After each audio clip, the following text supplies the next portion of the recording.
Straw Hut Media. Hey, we're right at the corner. I'm turning right on Broadway right now. Broadway and 9th. I'm in a white I'm gonna be on your right. white Mercedes. Okay, perfect. Okay, bye.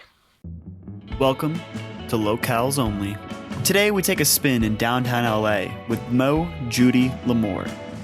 You might know Moe from his role in Ted Lasso or the Jesse Owens film Race.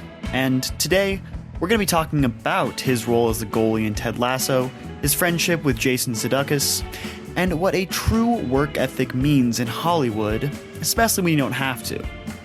Now, if you haven't heard of me before, my name is Eric Hale. I was the guy who founded Locale magazine.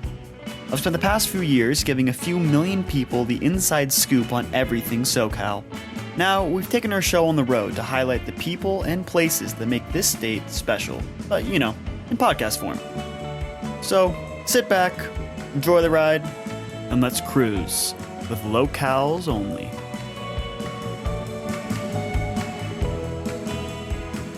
We're here with Moe Jeudy-Lamour. That's perfect. Well done. There we go. Well done. And you might know him from the hit TV show Ted Lasso. Yes, sir. One of the biggest television shows to hit, I guess, television ever. One of the biggest ever. Ever. Won more awards than almost any show. I think. Yeah. A lot. So you might recognize Moe as the kind of quiet, would you say quiet goalkeeper? I don't know. Show? Quiet. I don't know. How would you describe quiet. yourself? I think he's like the weird uncle. He's the weird, like he wants to cook in your kitchen. He asks you weird questions. Okay, he does dumb stuff. Okay. That's more the character. The Like funny quirky, thing quirky, is, like yeah, quirky. Funniest thing is that description came from Tahib, who plays Samuel Bisanya. Uh-huh. Because we were talking about our characters, and he was like, "Yeah, but your character, you're like the weird uncle." And I was like, "Wait, what?" And then he explained it, and I was like, "Oh my God, you're so right. That's exactly who I am." So you're just a little bit quirky as your character. Yeah, definitely. And also a character that came into his own very much, I think, in the third season, yeah. right? Like there was a lot of spotlight on you. Right? Yeah, which was great. That was a lot of fun. Funny thing is, it was like I always knew everything that was going to happen because like the writers told me about stuff that were going to happen, and and then it's just towards the end of the show it started happening. So I was so glad, and it was a lot of fun. And the writers, like I was saying about the Cristo and stuff, they really listen to you. So when I first heard of your character is going to be, it's a goalkeeper, but he wants to become a movie star. I was like, oh, his nickname should be Van Damme. And Jason was like, yeah, okay, perfect. And so that's why my nickname is Van Damme on the show, which is really, really cool. That is great. Yeah. Now you had a little bit of a special relationship with Jason since you just mentioned him, right? Yeah, dude, this guy's the best. Definitely one of the best people I've ever met. We did a movie together in 2016 called Race. Mm-hmm. It was filming in Montreal. That's how I first met him. He was really, really cool. And then we ended up living together for season 1 of Ted Lasso, which is... So you, just to get this right, you lived with Jason? Yeah, for the whole season first 1. season? Yeah, he was just dope, man. He was just like, listen, like if it's going to be complicated for you to get a place and this and that, so just stay with me. And so I was like, dude, this guy is so generous. He's so nice. Wow. And so, so first season I was with him, and it was great because I saw so much of him. Like, that's when I understood what work ethic is and someone who has like stamina for work, like crazy, because I lived a different life. I just had a character, but he was a writer, producer of the show, and he's the main actor. And so I would, my call time would be like 9 a.m., but his was like 5 a.m. So They would pick him up at 5 a.m. They would pick me up at like 10. I'd go on set for a couple of hours, have food, hang out, and then go back home at 3 p.m., play a little bit of video games, go out, have dinner with some friends, discover the city, have a blast, come back home, play video games, and then he would walk in from work at like 9 p.m. Wow. And then he would just open his laptop and work on the sites for the next day. No, really? Yeah. And then do it again the next morning. He'd wake up at 4 a.m., do his thing, and then I would just watch movies and hang out. I was on like a paid vacation. Now, did that inspire you? It sounds like that would be super inspiring to see somebody with that ethic. Yeah, absolutely. And again, to me, it's like stamina or cardio. If I put it into like sports terms, it's like how can you do that? Like, how can you Right. have this much, like, oh yeah, I need to keep working, I need to keep doing that. Endurance, When yeah. that's like so much endurance. You've just worked all day. And like, I bet you, even like now, like last time I worked was in September. If you put me on a set right now and I have to remember lines and hit my mark and say lines, I would be beat within 2 hours. Like, it sounds very easy. Right. It's the mental strain. But the mental strain you go through to know, like, okay, I have to say this line, and then the director told me that I have to sit on this line, and then I have to remember to look this way when I do. So your brain is working like, but he's doing all of that, and he's like telling the other actor, like, no, you have to stand up because in 4 episodes, you guys are going to be dating. Therefore, both of you guys have to be on the same level. So you two walk in and you stay on the level, and we will all sit. And then you're like, what, bro? Vision, yeah. Yeah. How cool. What a neat thing to see. Do you ever see yourself going in that direction? Or was it something that... Directing, I don't know. I mean, writing, definitely. Writing? Like Okay. so the moment, like every year, I try to learn a new skill in my business. Every time I get a part on something, I try to use that money towards learning a new skill. And so usually the skill is within my business. But so the first season was doing improv. So I learned how to do Really? improv, which was Love a that. blast. It So was fun. Wait, so you went on cool. stage and did like comedy improv. Yeah. I learned how to do that. That was cool. What was your opening joke? How did you get their attention? But that's Do you the thing. remember? It's- Or you no, just walk out and that's start the thing. riffing? It's always you On always the riff. fly. Yeah, just Yeah, riffing. it's on the Always fly. riff. Yeah. Wow. So So you you- didn't have a set. No, you never No. have a set. It's improv. Oh, I had no. I did. Yeah. I'm learning something new. When I think improv, I think of like a comedy club and people are coming out and doing a show. Oh You yeah. know, But even if that's what it is, it's gonna be okay. So do you guys have any suggestions? And then someone is gonna say a word, and then they riff on that word. oh, fun. It was so everyone on set. Well, everyone, like most of the people on set who were like the Jason, the Brandon, the Joes, and all of that, they all did improv. So for them, it was like I could tell they were so much more advanced than anyone else. Right. So I was like, okay, I need to do that. And so I did that. It was great. It was really, really fun. Do you feel like that's helped with your acting? Definitely. Yeah. Definitely, but you have to be careful because a lot of people will do improv, and that's Seth Rogen who said that on a podcast, and I was like, wow, that's so interesting. He was like, people like guys like Jonah Hill will do improv, but it will improve the writing that's already there. Right. So he's not going to make a joke about something that makes no sense with the plot. He's going to say a joke that's going to advance the plot. Smart. And that is really tough to do. And Right. that is what Jason does all the time. Brandon does that all the time. So they were very, very good with that. But sometimes you'll be on set and you'll see people do improv and you're like, yo, what are you talking Yeah, about? yeah. Why are you talking about your mom right now? Nice Like- try. So I'd love to hear the Ted Lasso stories, and maybe you could tell me another fun one later. But something that interests me is I think a lot of people that are in, probably in the acting world doing what you do, they'd kill to be on Ted Lasso, and they probably have no idea how you got there. Did you know somebody? Was it nepotism? Like, how did you get that? I'd love to know that. But I'd also like to talk to you after that about what it's like now that you've been on there, because I'm sure everybody else also assumes that it's super easy to get Yeah. your next job because you're Yeah. on Ted Lasso. So what was it like to get that gig? What was the feeling? What was, what happened that day? But then also maybe let's just reflect on how that's affected you now. So getting the job was like definitely a great experience. It was really, really cool because, people say nepotism and stuff like that. It's which is kind of true, but also I still had to audition, Right. because even though I knew Jason, I had to audition for it. Right. And it was a great little thing because I auditioned, and like before I auditioned, I knew I was going to audition because Jason was like, yo, I'm going to send the audition to your agents and stuff like that. And so you'll have to audition. So I was like, okay, cool. And then the audition comes through and I learn it, and Jason helps me a little bit with it, helps me a lot with it. And then so I go and do the audition and I hear nothing from no one for a while, like more than a month and a half. So that's even worse because you feel like you Scary. have a little bit of a Dude, foot in the door, that was and the then nobody worst. writes back, and you're like, I really must have. Yo, I it must was have the botched that worst. up. So you know what I did? I doubled up on my acting classes. Good for I you. was like, I need to go more. Go because harder. that means I suck. Really missed If I it. know if my boy is doing the show and I can't even get it, that's bad. What were you imagining he was saying behind closed doors Oh, when that you we saw were it? done. We were just never going to see each other again. He was just like, oh my God, he's horrible.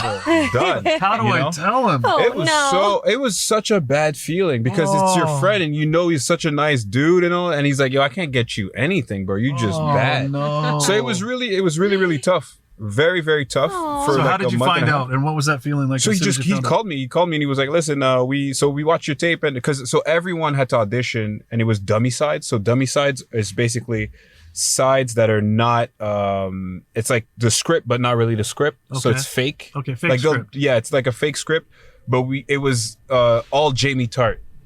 And Okay. it was scenes that never happened throughout the show, but it was Right. Jamie Tart being Jamie Tart, which is an extremely tough character to portray. That's what you were Sure. reading to be. Everyone was reading to Oh be that. gosh. Yeah, Wow. Because that's not. I don't see you being a Jamie Tart type. So you're that's the such a thing. nice person. Yeah, but you know what? You know what? Phil Dunster, who plays Jamie Tart, is Yeah.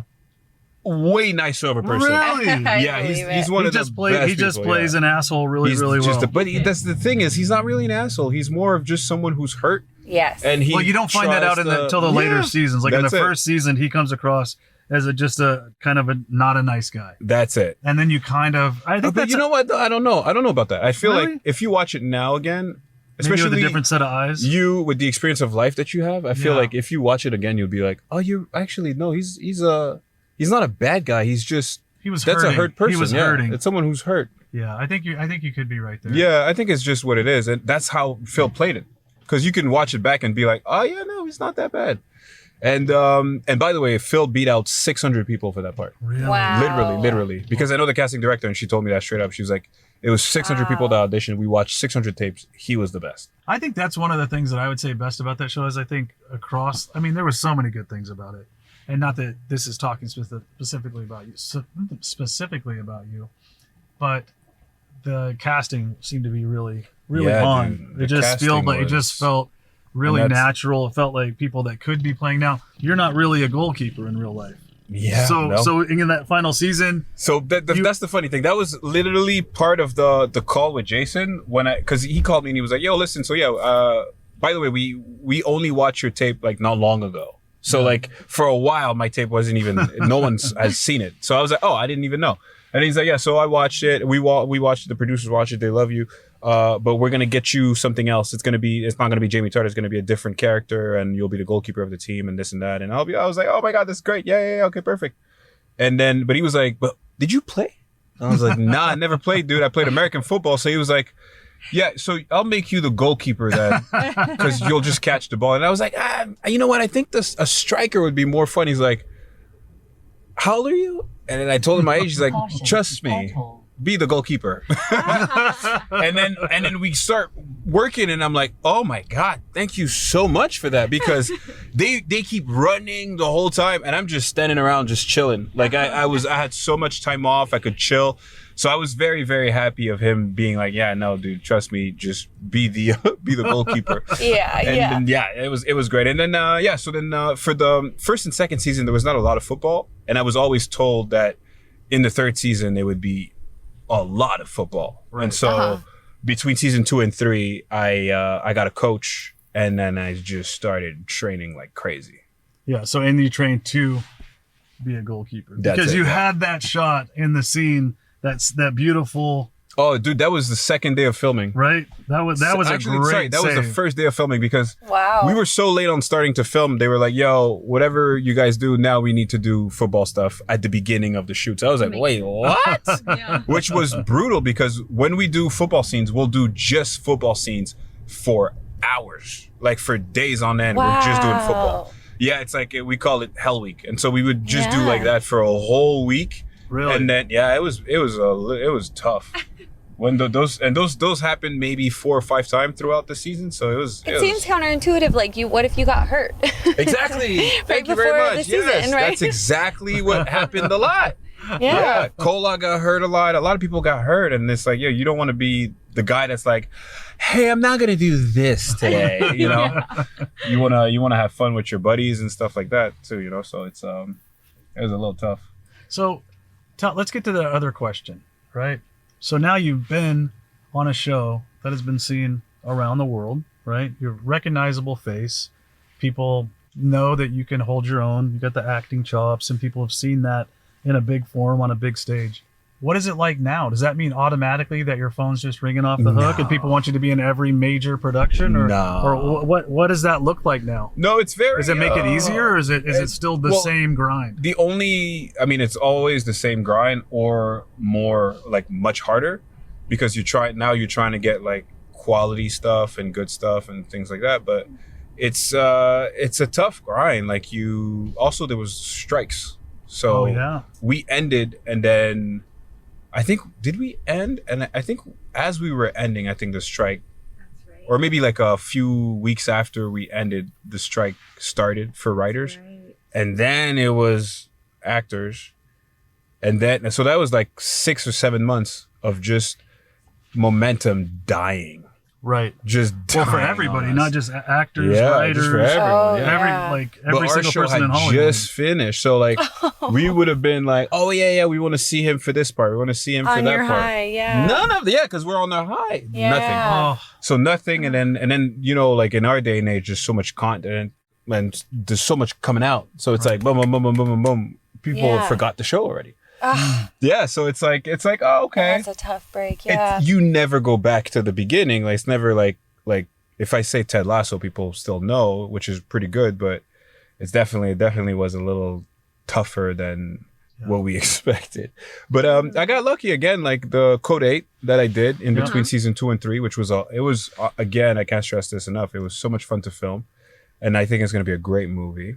And then also throughout the strike, it was just I went, so this year with season 3, when I came back to LA, I was like, okay, now what's the skill that I want to learn? Yeah. I want to learn screenwriting. And so I went to UCLA. Oh, okay. Yeah. For you did. So I went to UCLA for 1 hour screenwriting. And wait, you did it for 1 hour?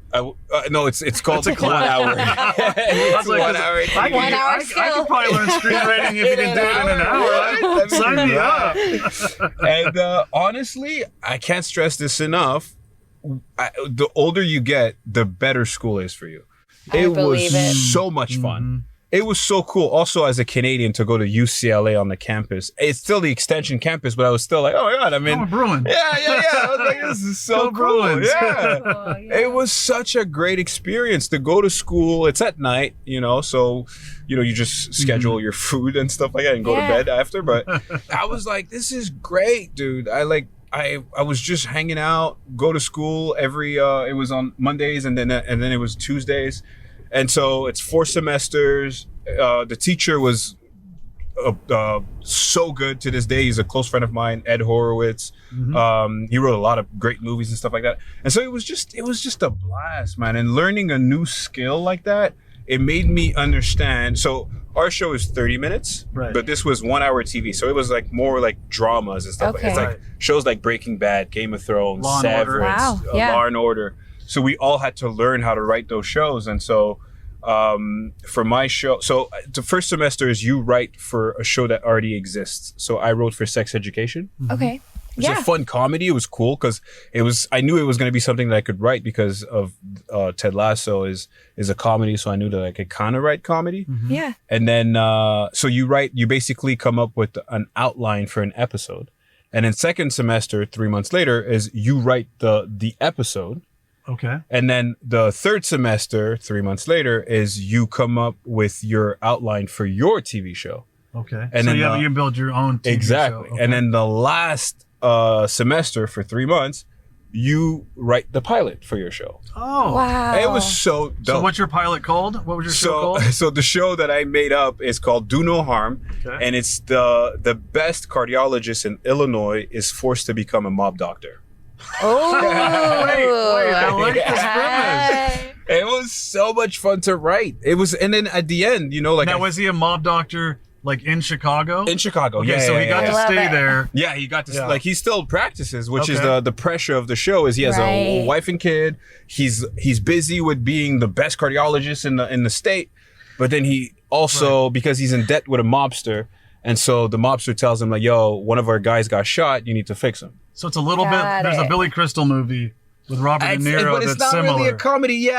Right, there's Analyze something. this. Analyze It's this. basically But House. similar. I mean, it's there's no- House meets The Sopranos. House. Okay. Ooh, I like that. Yeah. So I like that. so more of like a dramedy, not like a comedy. Yeah, no, it's just a drama. Just it's not a drama. even. There's no comedy really in Oh. it. Yeah, no, it's just a serious show. It's I like it. Yeah, because love it. one of my favorite shows is Breaking Bad, so I wanted to make something that's in that vein. Thanks for joining us on Locales Only. Big thanks to Moe Jeudy-Lamour for coming on the show and, giving us the inside scoop on everything Ted Lasso. Thanks to Fletcher Jones Motor Cars of Newport Beach for giving us this amazing Mercedes, and thanks to everybody at Straw Hut Media for producing, writing, and giving you the chance to join us on Locales Only. Come back next time where we continue to cruise with the biggest names in Southern California.